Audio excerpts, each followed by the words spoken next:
Hello बच्चों, let's read the question. The question says describe any five major problem faced by the new European merchants in setting up their industries in towns before the Industrial Revolution. Question में हमसे पूछा गया है हमें ऐसे पांच कारण बताने, पांच प्रॉब्लम्स बताने हैं जो यूरोपियन मर्चेंट्स को फेस करनी पड़ी अपनी इंडस्ट्रीज टाउन्स में लगाने से पहले।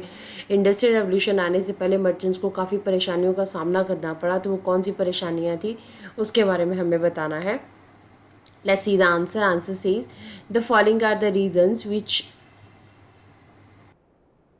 were faced by European merchants in setting up industries in the towns. देखिए हमारे पास जो है हम जो रीजंस हैं पढ़ने जा रहे हैं जो हमें बताते हैं कि मर्चेंट्स को काफ़ी प्रॉब्लम का सामना करना पड़ा टाउन्स में अपनी इंडस्ट्रीज जो है लगाने के लिए।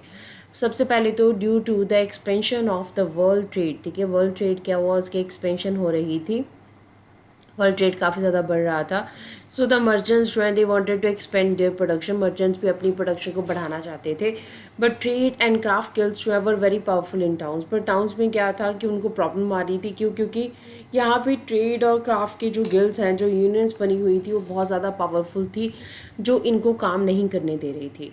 सो हमारे पास दूसरा कॉज है कि they could create money problems for the merchants in the towns and which could lead them to financial crisis। देखिए मर्चेंट्स जो है अगर अपना बिजनेस सेटअप करते शहरों में तो उन्हें प्रॉब्लम आ सकती थी मनी से रिलेटेड, कैपिटल से रिलेटेड, क्योंकि सारा पैसा जो है वो मर्चेंट्स, सारा पैसा जो है वो गिल्ड ही उसको अच्छे तरीके से जो है वर्क कर रहे थे, गिल्ड ही के पास ही सारे जो है ऑप्शंस थे। तो अगर मर्चेंट्स जो है अपना बिजनेस सेटअप करते टाउन्स में तो उन्हें फाइनेंशियल क्राइसिस हो सकते थे, क्योंकि सारे मनी मेकर्स जो है वो गिल्ड ही हैंडल करते थे।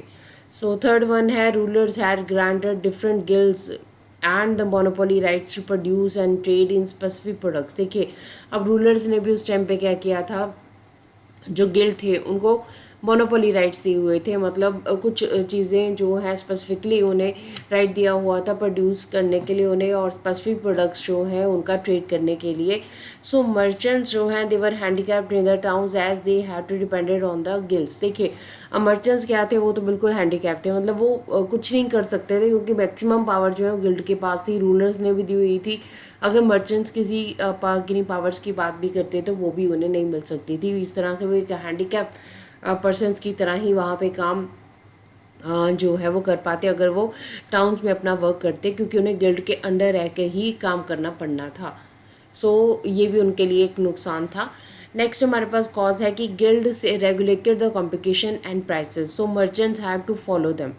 गिल्ड जो है वो सारे काम करते थे, कंपटीशन जो भी प्राइसेस का रेट है, इंपोर्ट एक्सपोर्ट सब कुछ उसको हैंडल करते थे। तो मर्चेंट्स का इसमें काफ़ी नुकसान था।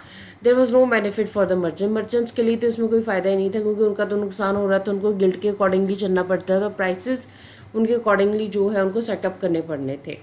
लास्ट वन है कि in the countryside peasants and artisans were available for the work, so merchants turn to the countryside for the trade. अब देखिए कंट्री साइड में क्या हुआ, पीजन्स और आर्टिजन्स जो थे वो अवेलेबल थे वर्क के लिए।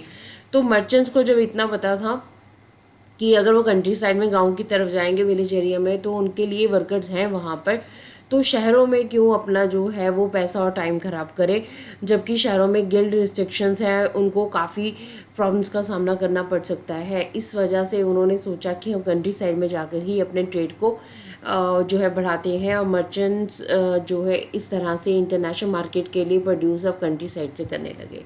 So these were the main causes जिसकी वजह से यूरोपियन मर्चेंट्स जो है उन्हें इंडस्ट्रीज टाउन में सेटअप करने के लिए प्रॉब्लम आई, और इस तरह से वो कंट्री साइड की तरफ मूव ऑन हुए। This is the answer of the question. Hopes you understood the question as well as the answer. Thank you.